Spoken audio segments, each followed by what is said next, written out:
So this is my acknowledgement to the Indigenous people of the place of Ipswich. So one of the things that I thought initially was that the land where the mill was, and we're talking about the North Ipswich mill because that's the only site that's really intact.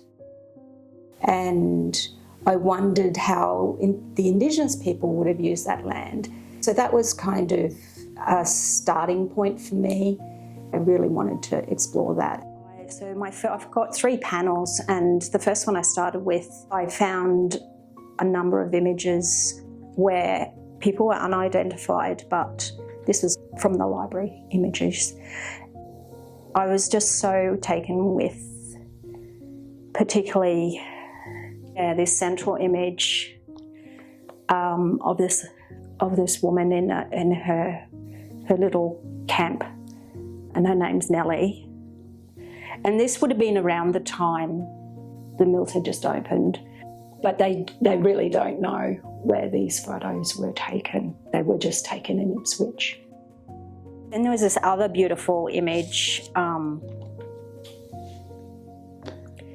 And what I've done is it took me a long time to get to this point, and I tried lots of different materials because I'd wanted to somehow transfer the images, but also be able to manipulate and paint on them and stitch or chop them up somehow.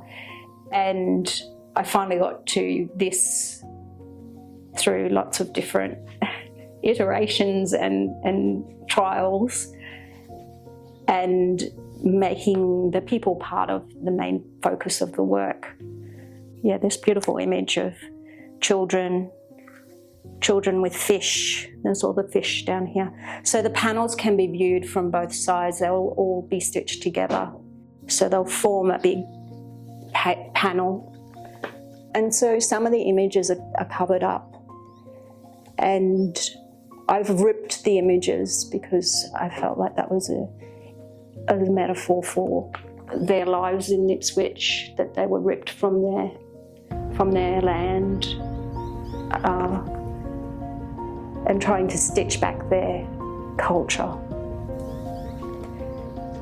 I think it can be lost a lot of times that we dispossessed people, like the First Nations people, from their land and disconnected them from their country and their association.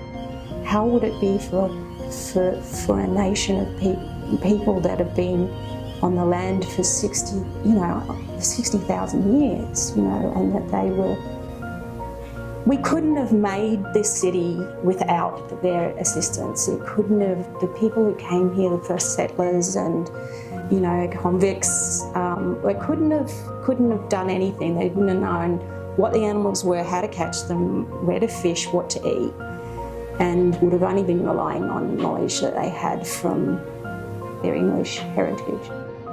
And this beautiful image taken by Poochie, who was an incredible photographer in Ipswich, and he gifted this photo to the mayor at the time. And it shows the area before the mill was built, where the area would have been around here. So this is North Ipswich here. This is an early map describing what the land was like: undulated surface, flats, rising banks before any settlement. This side's probably can show it a bit better, but it's a huge panorama. This isn't all of it. It also continues out to the side where you can see the city in its infancy. But yeah, so the mill was around this area. To have that taken at that time, probably 1860s, is just incredible. I went to try and find the spot where he took this. I went up to Limestone Hill. I couldn't see anything. That was the main camping spot for Indigenous people too. Convicts was set up in 1828 to dig for lime. because Indigenous people, they have an oral history, we can only listen to them and try and understand, and that's something, I think, because it's not there, it's not visual, it's easy for us not to acknowledge it. When I did do some research, I spoke to some local Yugarapul and Yagara people, and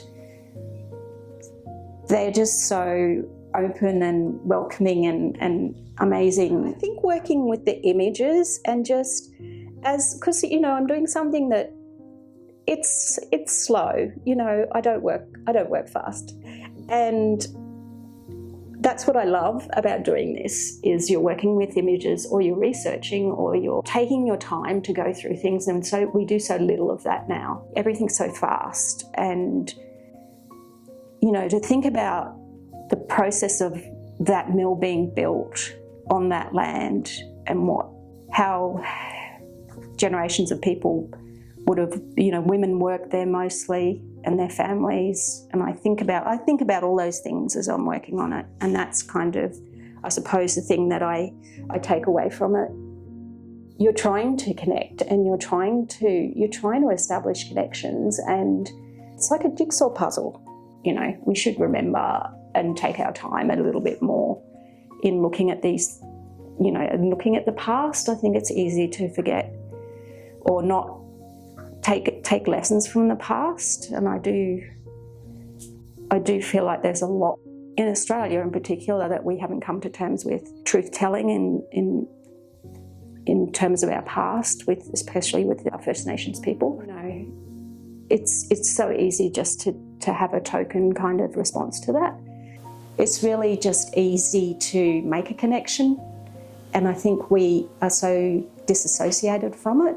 And then when you start talking about an industrial past where people were disconnected from the sheep that they were, you know, winding their wool, you know, everything was so disconnected in a factory from what existed on that land.